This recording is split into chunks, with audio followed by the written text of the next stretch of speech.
Somewhere within a couple hours of your resort is a cenote that hasn't been ruined yet, a beach that hasn't been taken over by a cruise ship, and a pyramid that you're still allowed to climb.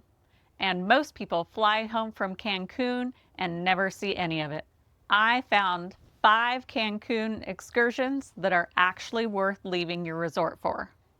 Okay, the easiest roam first is Isla Mujeres. I know that easiest sounds like a code for boring. It's not. Sometimes the win is just doing less. Fun fact, the name Isla Mujeres actually means Island of Women, because when the Spanish showed up in 1517, they found the shore covered in clay figurines of the Maya goddess Chichil, goddess of the moon, medicine, and fertility. So you're not just going to a beach, you're going to a 500-year-old pilgrimage site with better cocktails now. You've got 2 main ferry options. Puerto Jerez or Grand Puerto is the value pick. The boats run about every 30 minutes, and it's a 15 to 20 minute crossing, usually around $20 a trip. Playa Tortuga is closer if you're in the hotel zone, but it's usually slower and more expensive, closer to 30 or 35 round trip. Rent a golf cart once you're there. It's how everyone gets around, and honestly, it's half the fun. The other half is pretending like you know where you're going. Figure around $50 for a half day or $80 for a full day, more in high season. You can loop the whole island in 2 to 3 hours, but I wouldn't treat it like a race. Hit Punta Sur at the southern tip, Playa Norte, then pick up a beach club on the west side when you're ready to stop moving. A friend of mine did exactly that, rented a golf cart, hit the beach clubs, and had an absolute blast. I haven't done this one myself yet, but it's on my list. Right behind, stop putting things on lists and just go. The upside is obvious: no long drive, flexible ferry times, and a full day of actual beach time. The downside can be the crowds, especially midday when the cruise ships show up. I'm giving this one a 9 out of 10. Lowest effort and highest payoff on the whole list. And if you only do one of these 5, make this the one. Now let's go somewhere people skip precisely because it's not famous. Puerto Morelos is the stop everyone skips because it doesn't have a big enough name attached, which is exactly the reason why you should go. This one quietly stole a piece of our hearts. We ended up staying 3 nights here a while back and didn't want to leave. It's only about 25 to 40 minutes south of Cancun, but the pace feels completely different. The highlight here is the Ruta de Cenotes, a jungle road about 17 kilometers long, lined with individual cenotes. Cenote La Noria runs around 200 pesos, Cenote Siete Bocas about 400 pesos, and Cenote Ojo de Agua around 250. This is one roam where I'd build the day around cenotes themselves instead of treating one as a bonus. Pick 1 or 2 and give them real time. Then linger in Puerto Morelos. There's a lovely stretch of beach and a crooked little lighthouse that's been leaning for decades and somehow looks better because of it. And lunch can be whatever kind of day you're having. You can grab something cheap from the local grocery store. If you're on the move and mildly judgmental about your own snack choices, you can hit taco stands for cheap if you want fast, or sit at a nice seafood restaurant with your toes in the sand. The trick is, don't turn Puerto Morelos into another checklist. Walk around, sit down, let it be slower than Cancun. The upside is it's close, it's affordable by Cancun standards, and feels like you've gone much farther than you actually have. The downside is the Cenote road isn't very well marked, so pull up a map before you go and bring cash. A lot of places out here don't take cards. I'm giving this roam an 8 out of 10. Low effort, high payoff, and probably the most underrated roam on this list. Now, if Puerto Morelos was your slow morning, the next one is where the sun actively tries to ruin you. Head to Tulum and Akumal. These are paired together because they're only about 20 minutes apart from each other on the same highway. There's no reason to go this far and only do one. From Cancun, figure an hour and a half to 2 hours down Highway 307. It is one of the nicer highways we've been on in Mexico, but all Mexican roads do enjoy surprises, so stay aware.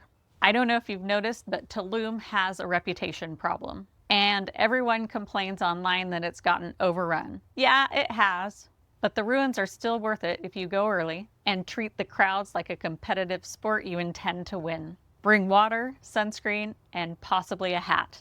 It gets hot. Not resort pool hot, actual stand in the sun and regret your life choices hot. The site is open from 8 to 5 with the last admission around 3:30, but 8 to 10 a.m. in the morning is what I'd shoot for. Plan for an hour and a half to 2 hours. Total entrance runs about 500 pesos. Once you add the archaeological ticket, park bracelet, and Jaguar park fee. Bring cash because card readers at the gate can be unreliable. And when you're done there, go to Akumal for the turtles. If you're self-driving, have lunch at one of the cute little beachside restaurants. It gives you a reason to park close instead of hiking from a public lot. And it turns the second half of the day into something completely different from Tulum. We paid for nothing but lunch and still had a great afternoon. You can't enter the actual turtle site unless you've paid for a guided spot, which is fair. I wouldn't want anyone crowding my lunch spot either. But you can still play in the water there, and it's good people watching.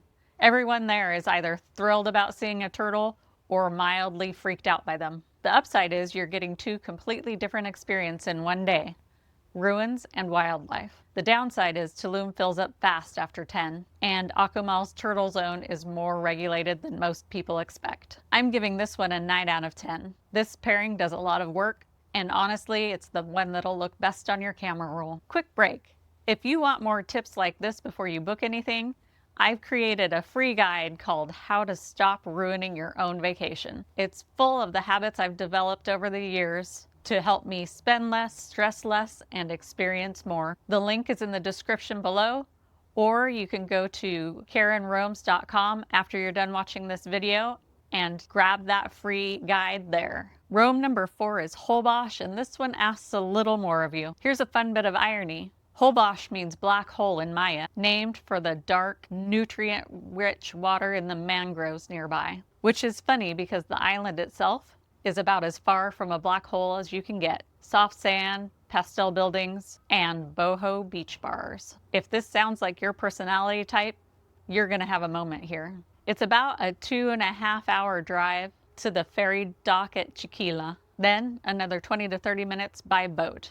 I would budget a full 3 hours each way. Holbox is not a casual, what should we do after breakfast decision. This is the breakfast decision. The road is a 2-lane stretch through jungle that looks like it's slowly reclaiming the pavement. So if unfamiliar remote roads make you nervous, I'd look for a tour or a driver on this one. If you're driving, paid lots near the ferry run about 150 pesos per day.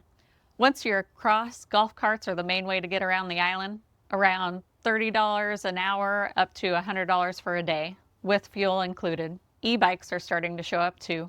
What you do depends on when you visit. Late May through September is whale shark season, peaking in July and August when hundreds of whale sharks gather in a feeding zone just offshore.